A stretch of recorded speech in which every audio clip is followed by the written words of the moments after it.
Oke, assalamualaikum warahmatullahi wabarakatuh. Sekarang kita akan mengadakan kuis tentang wawasan kebangsaan. Jadi ada 9 pertanyaan, siapa cepat dia akan menjawabnya. Oke, dimulai. Untuk yang pertama, siapa tokoh yang menyatakan keberatan terkait sila pertama, yaitu yang berbunyi ketuhanan dengan kewajiban menjalankan syariat bagi pemeluk-pemeluknya sebelum sidang PPKI pertama. Ada yang bisa jawab? Oke, Mbak Khairunisa. AA Maramis. Marawis deh. AA Marawis ya. Kurang tepat, Mbak Khairunisa. Jadi tokoh yang menyatakan keberatan adalah Johannes Satu Harari, yaitu tokoh dari Papua.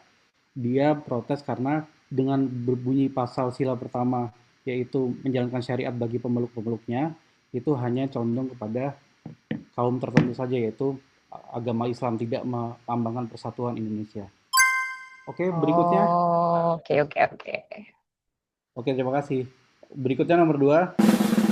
Di manakah bunyi rumusan Pancasila yang sah dan benar berada? Ada yang mau menjawab?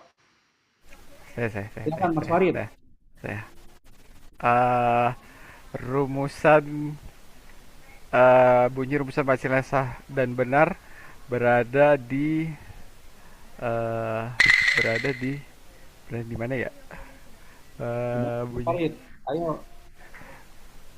bunyi rumusan Pancasila yang sah dan benar berada pada weh nggak tahu Pak, nggak tahu Ya, Pak. katakan dulu Mas Farid, mohon maaf. Jadi yang tepat ada di alinea keempat pembukaan Undang-Undang Dasar 1945 yang memuat bunyi Pancasila yang disepakati berdasarkan sidang PPKI pertama. Oke, selanjutnya pertanyaan ketiga. Lambang negara Indonesia adalah Garuda Pancasila. Pertanyaannya adalah, siapa tokoh yang merancang lambang negara Indonesia itu, yaitu Garuda Pancasila? Oke, silakan Mas Fajrul. Wah, ini Ya, sepertinya saya kesan duluan nih. eh, kebetulan pertanyaan ini adalah pertanyaan dari daerah asal saya, yaitu pencetusnya adalah Sultan Hamid II, Kesultanan Qadariyah Pontianak, Kalimantan Barat. Betul sekali, applause dulu buat Mas Fajrul. Itu benar, karena ini tidak banyak tahu ya, padahal itu Garuda Pancasila banyak dipajang di sekolah-sekolah, di kantor-kantor, tapi banyak nggak tahu bahwa itu perumusnya adalah Sultan Hamid II dari Pontianak. Oke, selanjutnya pertanyaan keempat. Penyebaran informasi berita proklamasi kemerdekaan Indonesia disebarluaskan melalui media pemberitaan dan radio. Pertanyaannya, apa nama kantor pemberitaan Jepang yang turut menyebarluaskan berita proklamasi tersebut? Saya Pak. Silakan Pak Gesan. Ya, mungkin karena saya suka Jepangan ya, Wibu. Jadi mungkin jawabannya adalah kantor berita Domei. Betul sekali Mas Gesan. Ini sangat paham sejarah. Lanjut ke nomor 5, pertanyaan berikutnya. Meskipun proklamasi kemerdekaan dibacakan tanggal 17 Agustus 1945, namun Indonesia masih tidak diakui sebagai negara merdeka dan ada upaya untuk menjajah kembali Indonesia oleh Belanda. Pertanyaannya, kapan dan pada forum apa Belanda mengakui kedaulatan Indonesia secara utuh? Silakan resen. Saya. Oke, Mbak Hibial, silakan. Oke. Ada di forum konferensi meja bundar, tapi tahunnya lupa. Oke, mungkin kurang lengkap, yaitu tanggalnya pada 27 Desember tahun 1949. 49. Oke. Terima kasih. Oke, pertanyaan selanjutnya nomor 6.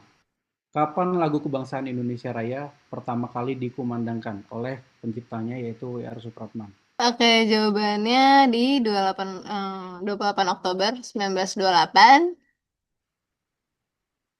Oke, pada forum Kontak ya, apa itu? Fer. Forumnya PAS. Pada Kongres Pemuda pertama kali yang menghasilkan Sumpah Pemuda. Oke, lanjut. Nomor 7. Pada masa awal kemerdekaan terjadi pemindahan ibu kota dari Jakarta untuk mengamankan kedaulatan Indonesia akibat banyaknya upaya untuk menjajah kembali Indonesia. Pertanyaannya, di mana saja ibu kota negara pernah pindah dari Jakarta pada saat masa mempertahankan kemerdekaan itu? Oke, Mbak, siapa? Mbak Firda. Ya, jadi ibu kota Indonesia pernah pindah dari Jakarta sebanyak 2 kali. Yang pertama ke Yogyakarta dan yang kedua ke Bukit Tinggi. Betul sekali, ada 2 kali perpindahan yaitu ke Yogyakarta dan ke Bukit Tinggi. Terima kasih Mbak Firda. Sekarang lanjut nomor 8. Proklamasi memiliki arti bahwa Indonesia menyatakan kemerdekaannya. Pertanyaannya, apa bunyi kalimat pertama proklamasi? Harusnya hafal nih, sering diucapkan proklamasi. Silakan Mas Hersyaf. Iya Pak, kalimat pertama ya Pak ya. Eh, Kami bangsa Indonesia menyatakan dengan ini kemerdekaan Indonesia. Betul, tepat sekali Mas Hersyaf. Applause dulu buat Mas Hersyaf. Yeay. Oke, pertanyaan terakhir, nomor 9. Pada sidang apa Undang-Undang Dasar 1945 disahkan menjadi dasar negara? Silakan Mbak Grace. Jadi pertama kali itu pada sidang Panitia Persiapan Kemerdekaan Indonesia (PPKI) itu di tanggal 18 Agustus 1945. Oh. Betul sekali Mbak Grace. Tepuk tangan untuk Mbak Grace. Karena sudah selesai terjawab semua 9 pertanyaan, kita apresiasi kepada teman-teman dan kita harus selalu ingat dan harus selalu mempelajari kembali apa yang menjadi wawasan kebangsaan Indonesia, karena apa yang menjadi bagian sejarah Indonesia itu adalah membuat kita sampai sekarang ini bisa mendapatkan kenikmatan dan kenyamanan yang kita peroleh pada saat ini. Terima kasih. Wassalamualaikum warahmatullahi wabarakatuh.